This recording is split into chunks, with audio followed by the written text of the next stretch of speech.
Girl, Black women need to stop dating based on love and romance. And I know that that sounds really controversial, but I need you to just hold on for a second. Now, if you talk to your Indian sisters, Middle Eastern sisters, some of your white sisters, your East Asian sisters, they date differently. They date a bit based on status. I don't necessarily think that that's entirely how you need to date, but I do think we need to date differently. Now, where does this love and romance concept come from?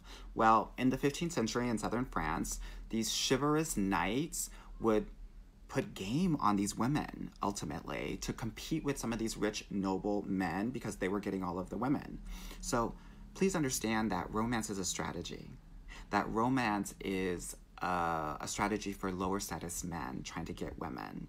And oftentimes, Black men will use romance. Today we call it swag. We call it smooth. We call it chill, mysterious, to get women. Please understand that they are compensating for things that they don't have. Now, I'm speaking specifically for Black women because of our enslaved histories, we don't have nobility. So all we had to do was marry and couple based on love and romance. That's why we see it in our grandmothers and in our mothers. I'm letting you know in 2024 and beyond, you don't need to do that. You don't need to do it. And now, I know y'all are into the sprinkle sprinkle lady and you think that that is the answer. I actually think that that's an over course correct because it actually denies and ignores certain parts of being in a successful, healthy relationship. So the way that I think about and how I want Black women to marry and date is based on safety. Safety from a physical standpoint, an emotional standpoint, and a financial standpoint. Physical meaning, does he make sure that your body is safe? Does he walk you to your car? Does he walk on a certain side of the sidewalk, right? Is he always facing the door when you're at a restaurant? Is he able to advocate for you when you are handling the micro and macro aggressions that you have to endure on an everyday basis? Emotionally, is he able to respect your boundaries and hold space for you while you are being vulnerable from a feeling perspective?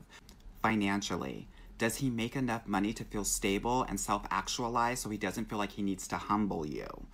The interesting thing about Black women is actually single Black women make more than single Black men. And oftentimes what happens is single Black women will often be in the caretaking role because they're making more money. My rule is if he doesn't make 80% or more of what you make, you probably shouldn't be with him. Again, I want you dating and marrying based on safety and not just love and romance. And when I know that when you do that, your relationships will actually last longer and be healthier. Now, I know this is a concept that goes against everything that probably you've been taught, but I hope this is helpful for you to be open to the possibility of doing it in a different way. If you want to learn how to work with me and to date differently for a different result, definitely book a call with me.